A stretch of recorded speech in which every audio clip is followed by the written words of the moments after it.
This message is sponsored by Greenlight. With school out, summer is the perfect time to teach our kids real-world money skills they'll use forever. Greenlight is a debit card and the #1 family finance and safety app used by millions of families, helping kids learn how to save, invest, and spend wisely. Parents can send their kids money and track their spending and saving, while kids build money confidence and skills in fun ways. Start your risk-free Greenlight trial today at greenlight.com/Spotify. That's greenlight.com/Spotify. This episode is brought to you by State Farm. Checking off the boxes on your to-do list is a great feeling. And when it comes to checking off coverage, a State Farm agent can help you choose an option that's right for you. Whether you prefer talking in person, on the phone, or using the award-winning app, it's nice knowing you have help finding coverage that best fits your needs. Like a good neighbor, State Farm is there. This is Optimal Living Daily. How to Stop Feeling Guilty for Wanting More by Shirley of daringliving.com. And I'm Justin Malik. And we're going to get right to today's post and continue optimizing your life. How to Stop Feeling Guilty for Wanting More by Shirley of daringliving.com. Are you feeling guilty for wanting more out of your life? This could look like wanting more in a relationship. Maybe you secretly desire a partner who is more exciting and fun.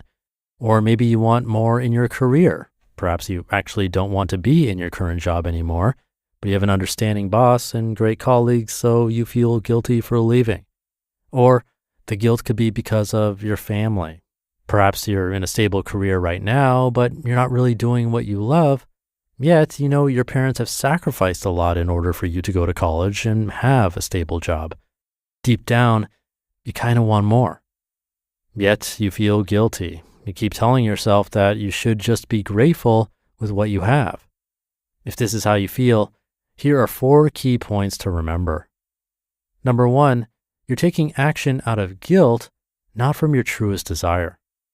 You might think it's more responsible to feel guilty about wanting more in your life, but it's not, because the result of feeling guilty is that no party is better off for you or for others. When you feel guilty, you're doing things out of feeling guilt. This does not create the best experience for you or everyone that's around you. For example, let's say you want to work as a researcher in a lab. You graduated with a bachelor's in science, and deep down, you really desire to create your own online business. You feel guilty because you have a good life, a loving family, yet you're really just not satisfied with your job. How this manifests in your life is you might not put in 100% at work, so you're not serving the team and your company this way.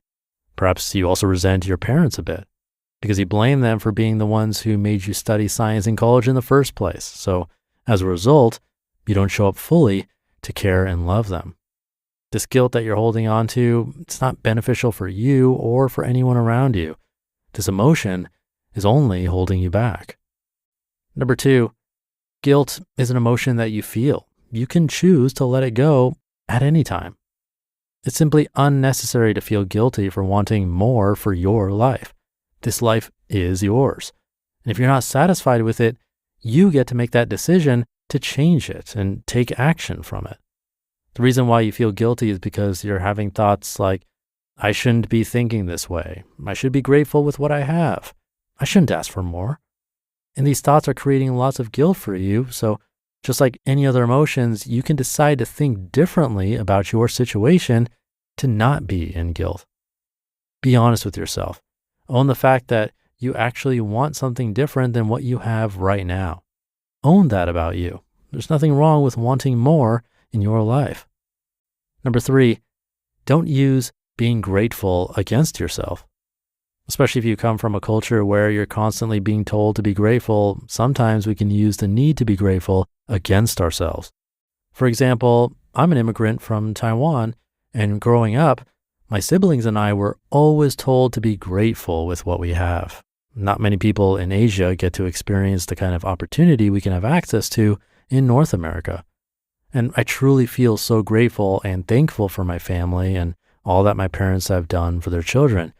Yet this can also create lots of pressure growing up because as children of immigrant families, we also feel responsible to achieve the dreams that our parents want for us, which often looks like being in a stable job, starting a family, and settling down. I'm sure you can probably relate to some of this pressure in telling ourselves to just be grateful with what we have. And number 4, learn to appreciate what you have, then decide what to do next. When we feel guilty or resentful, we make decisions trying to run away from our problems. Yet we all know that decisions made from that place do not necessarily align with what's really good for us.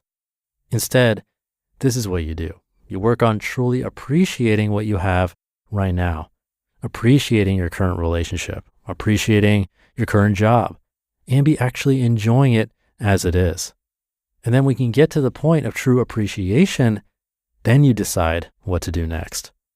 A reminder, just because you can appreciate doesn't mean you have to stay. No, you don't. You can still desire for more and want to leave just because you want to. You can appreciate your career and decide that you want to explore a different path. You can appreciate your partner and your relationship and decide that it is complete and you want to move on. You don't need things to be horribly wrong to want to change. And actually, when they are horribly wrong and you decide to change, you're making decisions from fear and escaping it instead of facing the problem head on.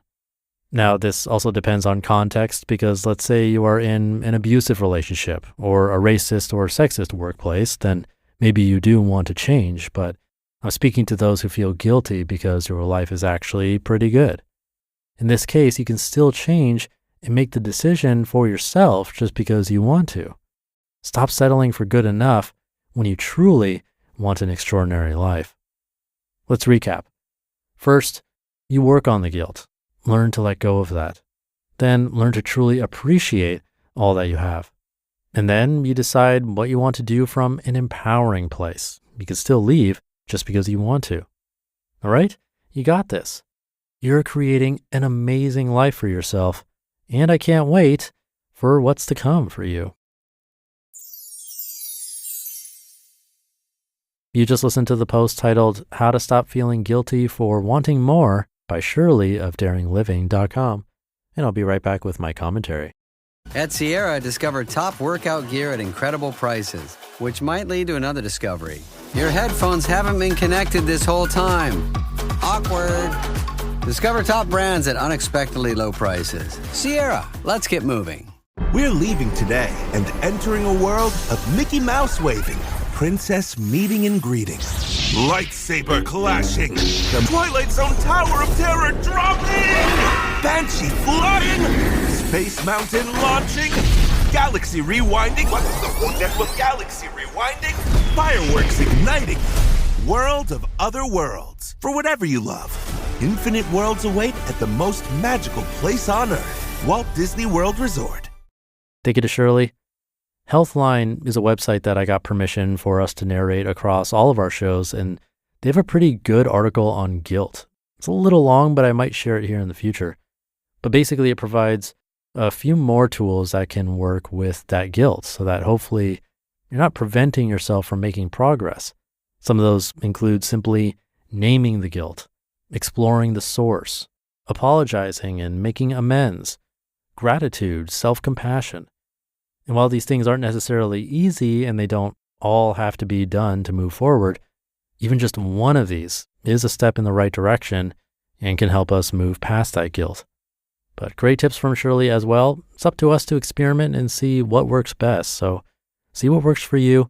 Have a great start to your weekend if you're listening in real time, and I'll see you tomorrow where your optimal life awaits.